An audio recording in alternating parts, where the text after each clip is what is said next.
Today, there's a new power on the road. Today, all eyes are on the sports car news of the decade. The first Nissan 300ZX. Come alive, come and drive. Major motion from Nissan. At your Datsun dealer.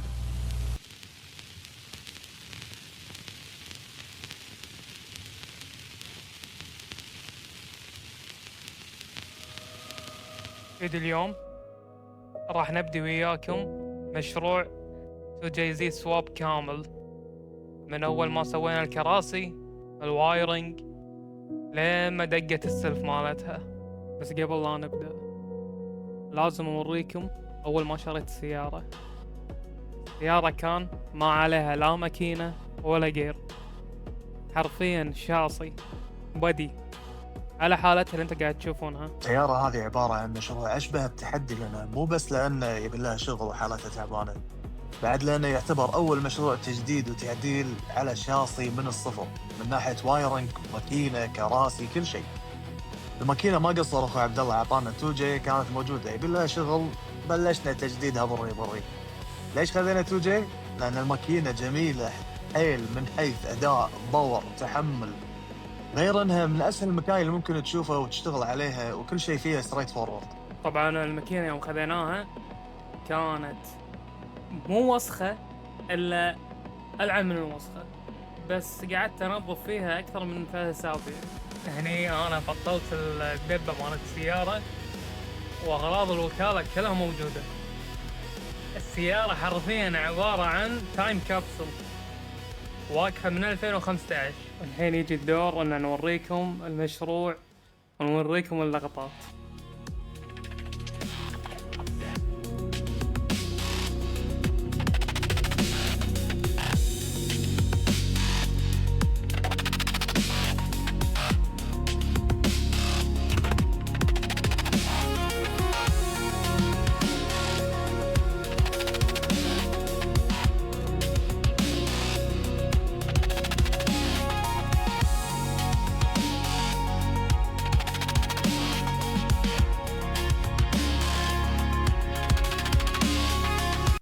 هني أول ما طلعت الماكينة مثل ما تشوفون مصدية ومتأكسدة، يعني كل الألمنيوم متأكسد.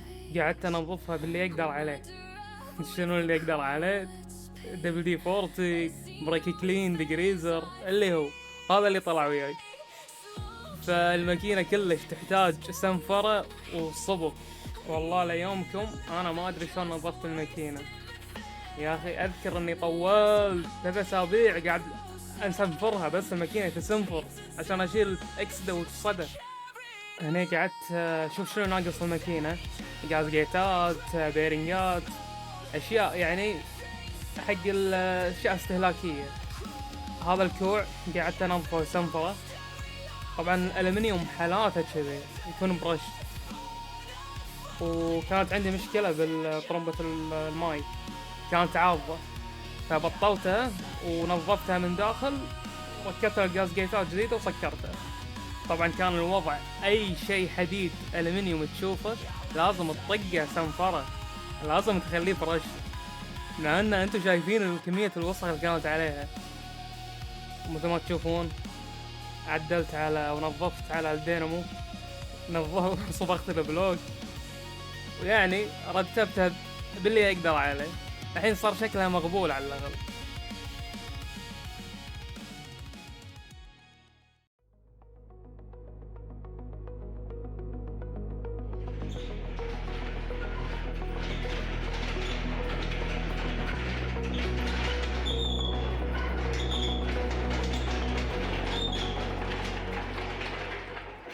الحين بنشيل الماكينة، بنشيلها من جاك ستاند، بنحطها على الهويست. هذا يوسف معصب معصب معثب.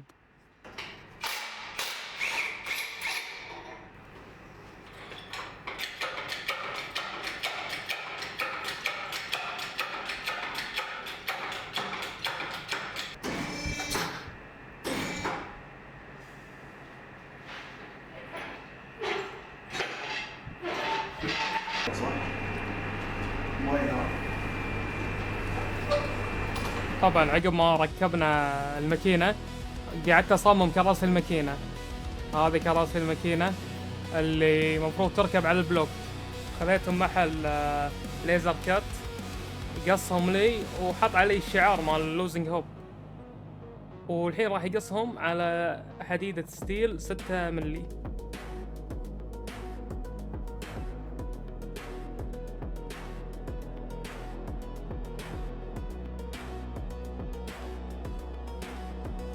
الحين يبدي ترهيم الكراسي. اول شيء تبدي مع صفيحة كاردبورد وتحطها وتشوف قياساتها بالضبط. بعدين يا طويل العمر تروح على الكاد. شنو الكاد؟ كاد برنامج على الكمبيوتر تقدر تصمم وتاخذ راحتك فيه. طبعا ما قصر طلال، جاني البيت وقاعد يصمم الكراسي. يا اخي طلال ازلم واحد بالكاد، اقولها من الحين انا. عبد الله ايش قاعد تسوي؟ نعدل على القواعد، نكمل اللحيم، تنظيف وترتيب.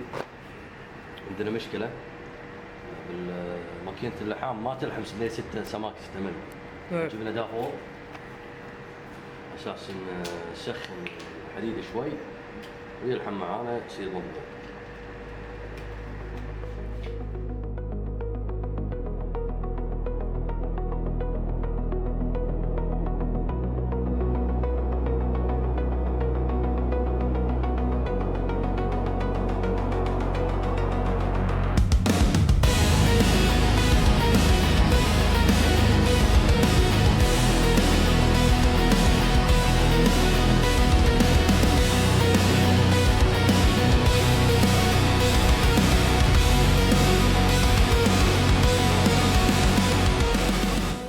عقب ما خلصنا من اللحيم بس ناقصنا ان نركب الكراسي، وبعد الكراسي كراسي الجير، وبعد كراسي الجير الجاردن، وكذي خالصين احنا من فابريكيشن كامل.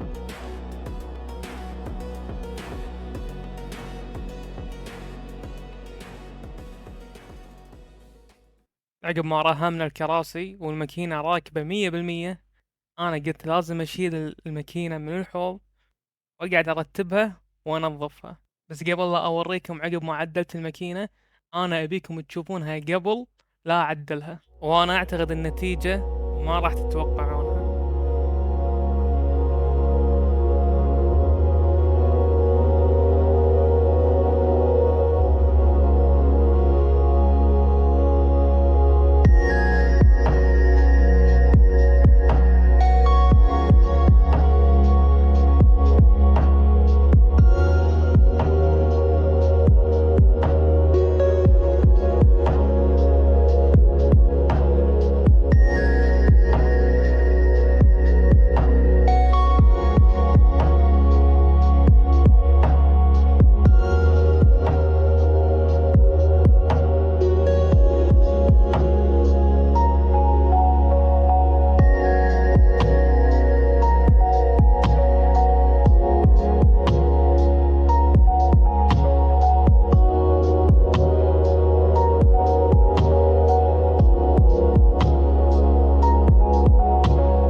انا ادري ان انتم ما كنتم متوقعينها. انا حيل مستانس اني قدرت اسوي الماكينة اللي ببالي. والشيء الحلو بالموضوع ان الماكينة هذه انت مسويها بيدينك، انت مشتغل فيها، انت تعبت فيها، انت قاعد تفكر وقاعد ترسم وتسوي، تبي تطلعها باحلى صورة. انا احب اشكر اخواني لان هم اخواني، هم اللي ساعدوني وما قصروا وياي. يعني خالد اخوي هو عطاني الماكينة هذه، قال لي هاك خذها ما بيها، وقاعد يساعدني فيها. ساعد اخوي مشعل فهد كلهم ما قصروا وياي بالماكينة. الحمد لله انا مستانس ان طلعت مثل ما انا ابيها. والحين انا بوريكم بارت 2 من السواب. شنو هو؟ الضفيرة، الوايرنج.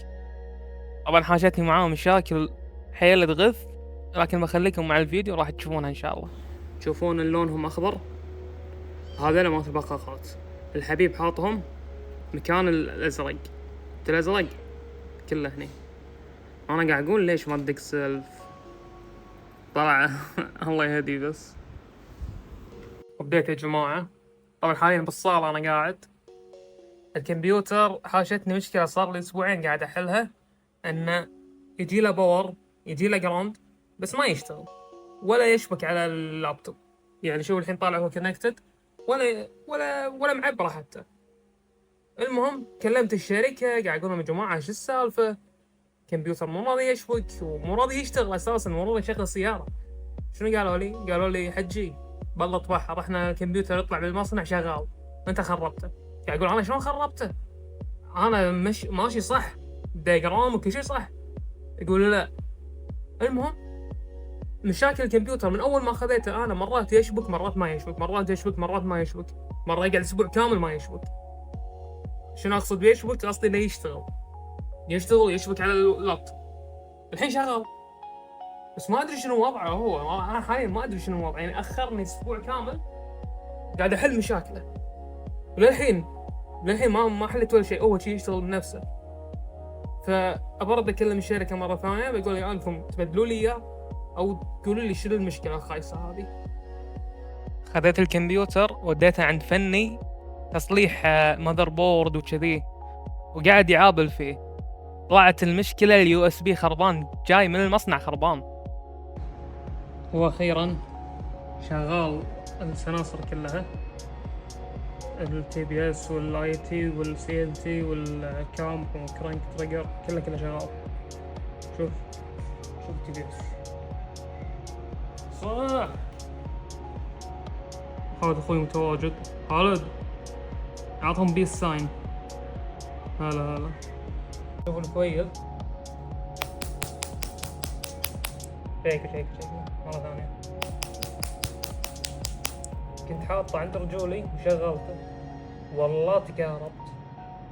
ما ادري كم فولت بس نفضت عن امه. وبديت عزت هذه الظفيرة. طبعا تشوفون قبل ستوريات قاعد اعاني مع الكمبيوتر صلحته، طلع فيه مشكلة باليو اس بي وال5 فولت. تعبتنا والله. والظفيرة قبل سنة كنت مشتغل فيها أنا وواحد من الشباب، وخليت واحد من الشباب يتعلم وعكس الوايرات كلها، عكس البخاخات والكويلات، كل شيء معكوس بالظفيرة. قعدت أعدل لما ضبطت. خليت البطارية وركبتها وشغلتها على الكمبيوتر اللي هو اللابتوب. الحمد لله شغالة. ولا شو تقول يا أبو السعدي؟ والله يقول لك اول شيء بسم الله الرحمن الرحيم. انا مو ابو السعودي. من ابو السعودي؟ كمل سلمت انت. بس هذه المداخله، انا مو ابو السعودي.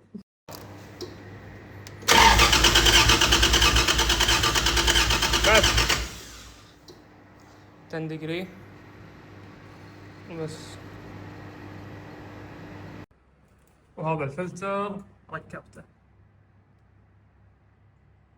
الحين بس ناقص نركب الزيت ونركب البلاكات. عندي بلاكات. طبعا قاعد العب لي بنزين انه خلاص مسوي برايم حق السيستم ونشوف شنو وضعه. الامور طيبه ان شاء الله. هذا 20 لتر خصوصي. نشوف اللاينات تخر وما تخر، ما عليكم من التسكيرات هذه البراغي، هذه بس حق العيار. بعدين راح امدد كل شيء مع الويس جيت مع تسيف. بس حاليا احنا خلينا نشوف ديكسل ما دقت.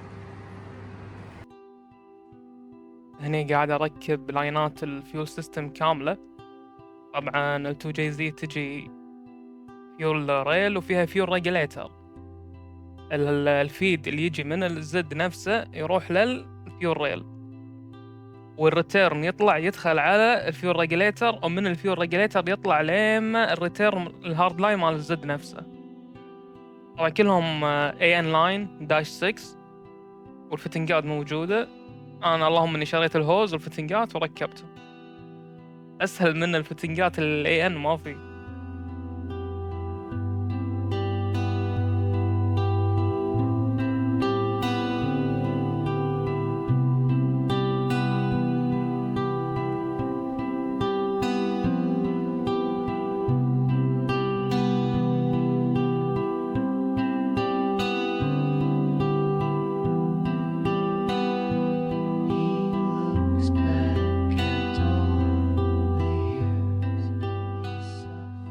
وايرات البطارية كلها خالصة، كبستهم، حطيت لهم عوازل. طبعا واير البطارية يوصل من البطارية الرئيسية للسلف وللدينامو، هذه أسهل طريقة يعني. هني أنا مثبتهم على زب تايز، بس راح أشيل الزب تايز اللي يكون بلاستيك وراح أركب حديد، راح يكون ثابت وقتها. هذه بتكون أول دقة سلف حق الزد عقب ما جهزته برعاية سعد أخوي. طبعا الضفيرة كانت ملعونة ومخيرة، عدلت عليها من الصفر. الحين بس مخلي شكلها كذي بس موكب يعني عشان ندق السيارة سلف. هذا كمبيوتر، هذا العيار ركبناه بيس ماب، وعدلت على العيار شوي، وعيرت التي بي اس، عيار ميكانيكال وعيار داخل، وكل شيء راكب ان شاء الله. هذا الوايد باند هم ركبته 100 الحمد لله. يلا الحين بنرجعها من قسل.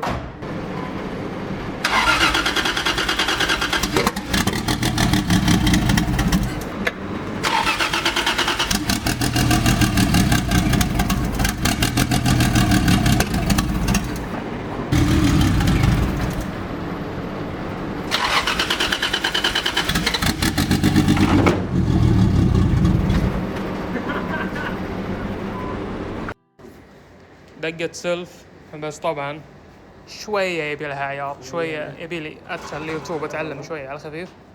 بس الحمد لله يعني من ناحية الوايرنج وهذا أمورها تمام. ماكينة ما شاء الله يعني فيها فاكيوم قوي، والكمبريشن مبين عليه تمام. الحين الماكينة اشتغلت، كل شيء فيها تمام ما شاء الله. شنو البارت الثاني عبود؟ البارت الثاني للفيديو صبغ السيارة كامل، تعديل على الداخلية، وإني أدخلها الفحص الفني وأجدد دفترها. هذا بارت 2، ترقبوا إن شاء الله بارت 2 حق الزد هذه. لكن في فيديو راح ينزل قبل الزد هذه، زي 32 مالتي، تذكرونها أكيد تعرفونها، شلون تحول سيارة درفت كار إلى ديلي، وبالغلط 3D برنتد بودي كيت بالغلط. هذا مع حسبة الفيديو. ان شاء الله الفيديو عجبكم يا جماعة. انا حيل اختصرت بالفيديو هذا، اني ما كنت مصور شيء، حيل اختصرت. الفيديو الثاني ان شاء الله اوعدكم راح يكون فيه فيديوهات واجد، ويكون ستايل فلوج. حاليا نبي رايكم بالفيديو هذا. تبون نمشي بالستايل هذا ولا نغيره؟